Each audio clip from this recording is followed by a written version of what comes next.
We live in interesting times. Today's stories. On primetime TV, Netanyahu ramps up criticism of graft probes. Sudanese Interior Minister says 800 protesters have been arrested. Venezuela is in crisis. Its health situation is the worst in history.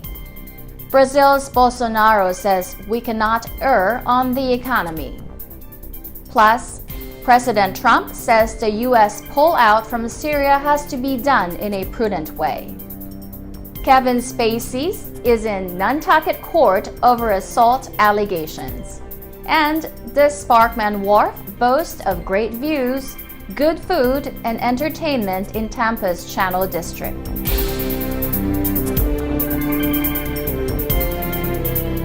Hello everyone, I am Rose Papa Angeles, bringing you stories from around the globe. And this is Eagle News, Washington, D.C.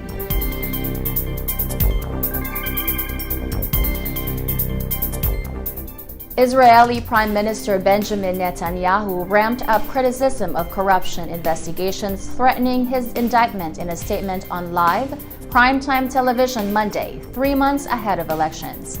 Netanyahu's Likud party had promoted the statement by saying it would be dramatic, but the appearance by the Prime Minister speaking from his official residence with 2 Israeli flags behind him was limited to arguing that the investigation against him are biased.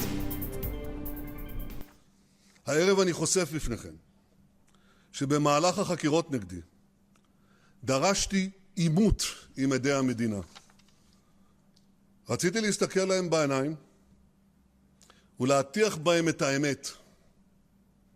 דרשתי עימות פעם אחת וסורבתי.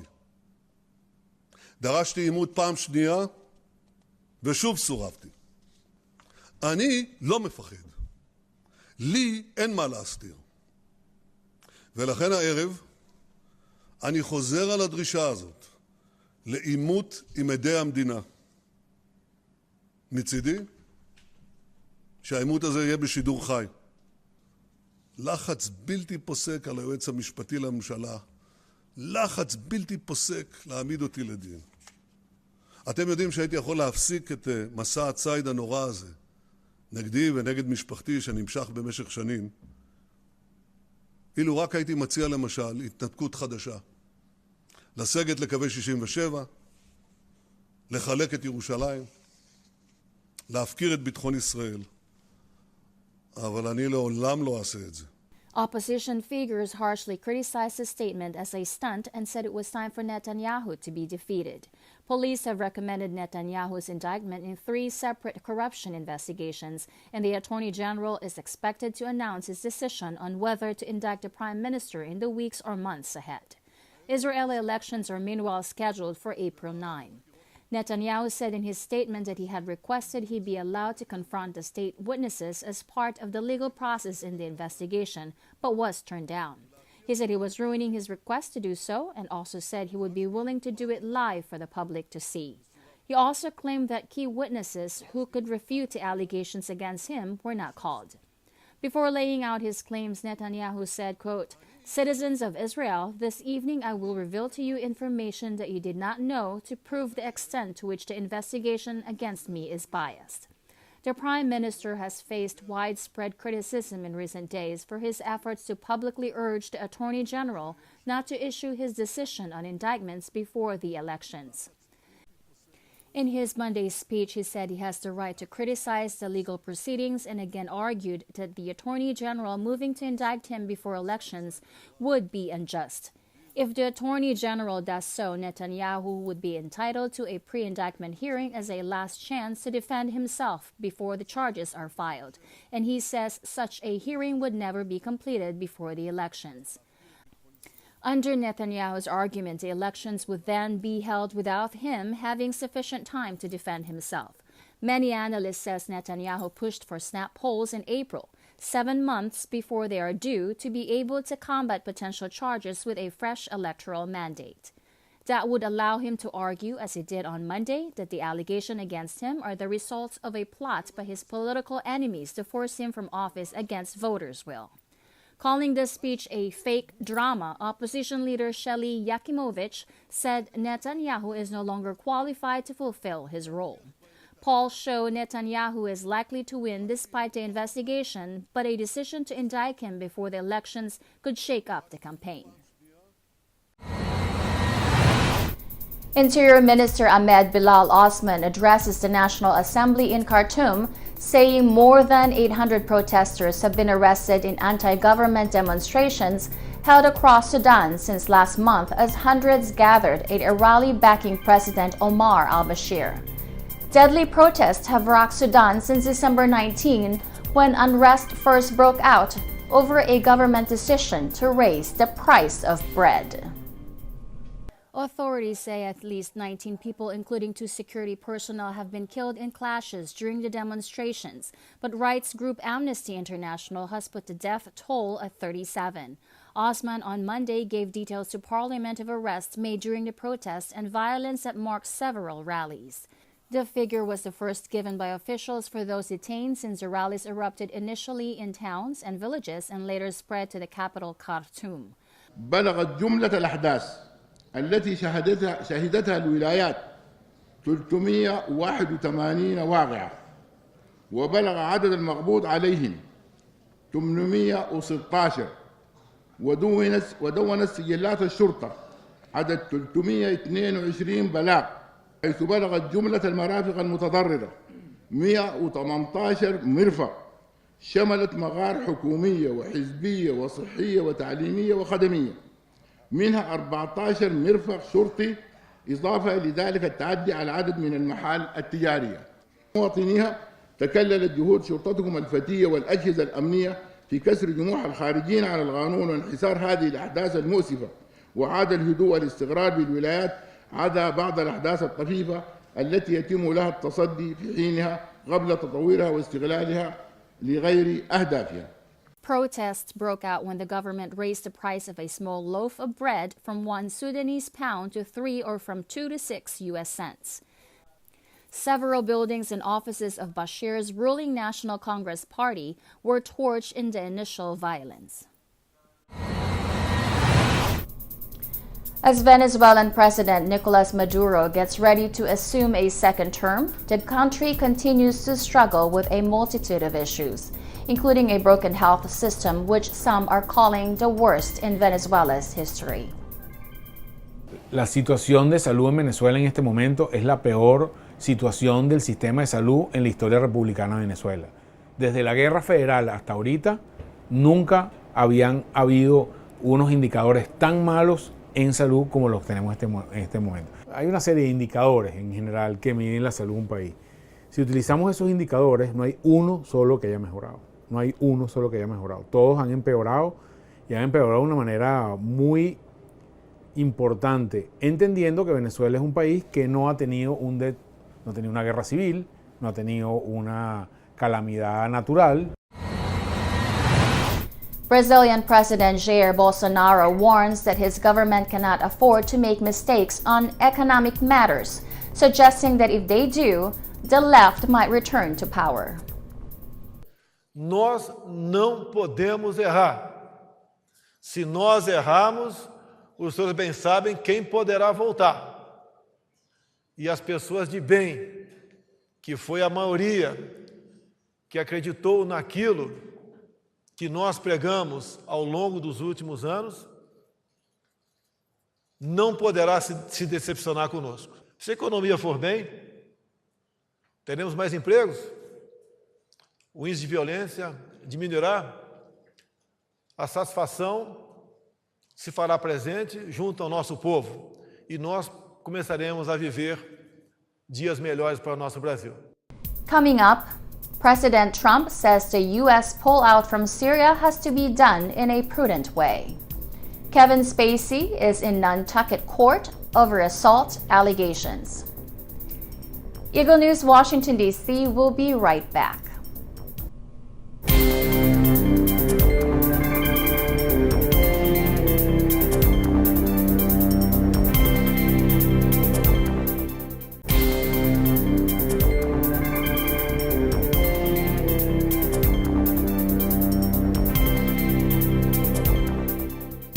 Welcome back. You're watching Eagle News, Washington, D.C.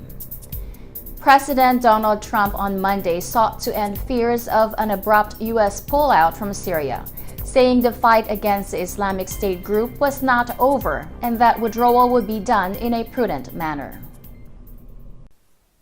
Trump tweeted, "We will be leaving at a proper pace while at the same time continuing to fight ISIS and doing all else that is prudent and necessary."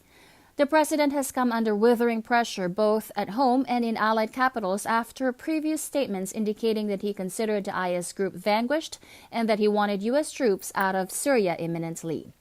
Trump's new statement follows a trip by his national security advisor John Bolton to Israel, in which he told Prime Minister Benjamin Netanyahu on Sunday that withdrawal would not happen before ISIS is defeated and not able to revive itself. The reassurances followed a diplomatic storm caused by Trump's surprise announcement in December that appeared to signal a rapid withdrawal from Syria, where U.S. Special Forces play an important role in supporting local forces fighting IS. He said at the time, quote, "We've won against ISIS. We've beaten them and we've beaten them badly. We've taken back the land, and now it's time for our troops to come back home." Allies like Britain and France warned that IS was not defeated. Questions were also raised over the fate of Kurdish groups that have done much of the fighting alongside the United States in Syria, but now fear attacks from Turkey. The initial pullout promise also sparked outspoken opposition from within Trump's Republican Party and the resignation of Defense Secretary James Mattis. In Monday's statement, Trump complained that media coverage had skewed his original words, saying that his latest position on Syria was, quote, "no different from my original statements." Currently, about 2,000 U.S. forces are in the Syria, which is in the grips of a complex civil war. Most of the U.S. soldiers are there to train local forces fighting the hardcore Islamist IS. Kevin Spacey pleaded not guilty Monday to indecently assaulting a teenager who alleged that the Oscar-winning U.S. actor groped him in a bar in Massachusetts in 2016. The House of Cards star, who faces 5 years in prison if convicted, is accused of sexually assaulting a man identified as William Little, who was 18 at the time of the alleged attack at a Nantucket restaurant. Spacey, dressed in a gray coat over a dark blazer and tie, was not asked for his plea during the brief arraignment in a crowded Nantucket courtroom, but his lawyer entered the denial on Spacey's behalf. A follow-on hearing was scheduled for March 4, but Spacey is not required to attend. The 59-year-old actor stood quietly with his hands clasped as the clerk read out the charge that in the town of Nantucket on July 18, 2016, the defendant did commit indecent assault and battery on someone 14 and over. The case marks the first time Spacey has faced sexual misconduct charges, although there are dozens of claims against him. They come more than 13 months after the complaint was filed, the latest chapter in Hollywood's reckoning over sexual assault and harassment that has already seen television icon Bill Cosby jailed and movie mogul Harvey Weinstein indicted. When we come back, great views, good food, and entertainment at the Sparkman Wharf in Tampa's Channel District. Eagle News Washington, D.C. will return shortly.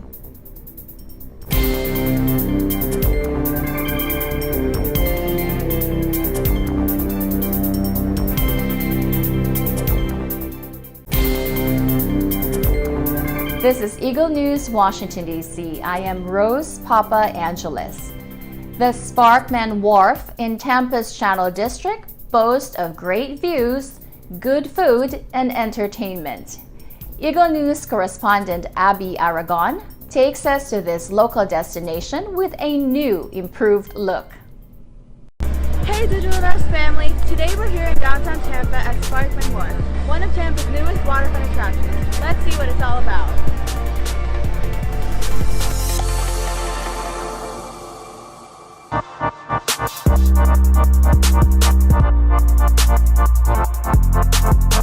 Located in downtown Tampa, this newest waterfront property has a perfect view of the Garrison Channel.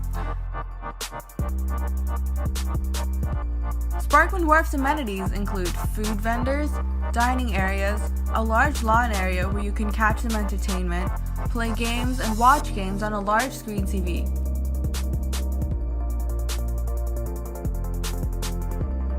What I liked about the food vendors was their unique variety of pizzas and burgers to acai bowls and smoothies. I went and tried tacos from Gallitos, a Mexican eatery that displays the Hispanic influence in Tampa. In the lawn area, there are a variety of activities to enjoy, like chess, cornhole, watching games on the big screen, and enjoying live performances from local artists. Sparkman Wharf was renovated originally from Channelside Plaza to beautify the waterfront property and to draw in locals. With the exception of Splitsville, everything was brand new. By the way, I do recommend Splitsville for some good times bowling. The wharf is still not completely finished, however. The current plans are to have office spaces and retail centers finishing up in early to mid-2019. Overall, the atmosphere of this place is very lively and energetic. Everywhere you turn, there's people talking and having fun. Locals say that it's a big improvement from Channelside Plaza, which was more closed off. I've watched this from the beginning. I watched when they first put the place up and how the moon used to be back here. I've watched all the different restaurants that were in here. It always has had restaurants. Splitsville's been here. Coming today, it was kind of exciting to see what they've done with it, and I really like it. Like it's really cute, and I hope it continues and grows. We need something like this downtown. But even tourists look forward to enjoying the venue. Thank you, Abby. That is today's Eagle News, Washington, D.C. Join us tomorrow for stories that matter to you. Visit our websites at Eaglenews.PH and EagleNewsLive.com. Like us on Facebook, follow us on Twitter at twitter.com/EagleNewsPH. Thank you for watching. I am Rose Papa Angeles, and I am 1 with 25.